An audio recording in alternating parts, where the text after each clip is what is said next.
Пайгамбарыбыз Мухаммад саллаллаху алейхи ва саллям айтат да, өзүн өзү кызматка сунуштагандарды колдобогула дейт. Жулунгандарды, жулкунгандарды.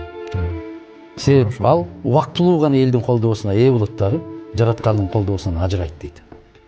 Ошондуктан биз канча акылыбыз бар, өзүбүздү эч качан сунуштабайбыз, өзүбүз эшик кагып кирбейбиз. Бирөөнү жукулдатып жакасынан кармабайбыз, мен бул жерге коюшум керек, тиги жерге коюшум керек деп. Бирөөлөр менен соодалашпайбыз. Өзүбүздүн принцибибизде зыян тартсак дагы тура беребиз. Бүгүн түшүнбөсө эртең түшүнөт. Эртең түшүнбөсө бир айдан кийин түшүнөт. Ал биздин жоготуу эмес. Мүмкүн убактылуу биздин жоготуу болот. Бирок инсан катары, руханий баалуулук катарында ал жоготуу эмес. Бул сабыр.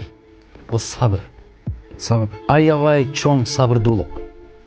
Негизи бүгүнкү шайтан заманда сабырдуу инсандарды жакшы көрбөйт. Биз жараткандын буйругу менен калдайган калың калктын колдоосу менен ошол элден ишеним алып, элдин мандаты менен гана киребиз.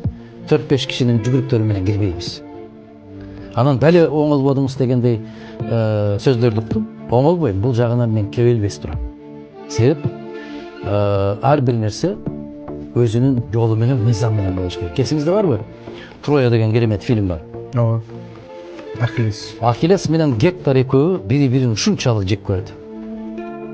Ушунчалык экөө эриөлгө чыгып чабышып атканда бир ашыктай болгон таш, жылтынын ашыгындай болгон ташка чалынып, Гектор кулап түшүп атат.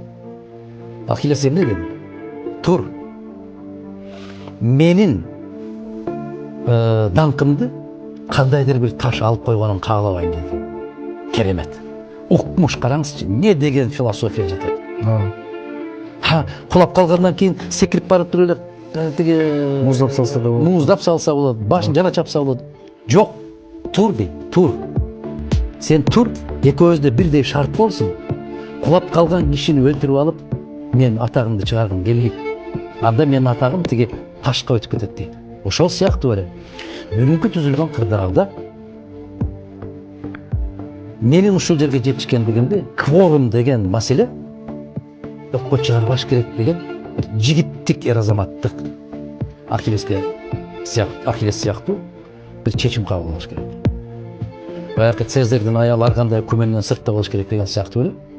Бул бийлик. Бул улуу даражалуу бийлик. Андай жерге күмөндүү жол менен барып калдың деген сөз болбош керек да, кандай дейсиз?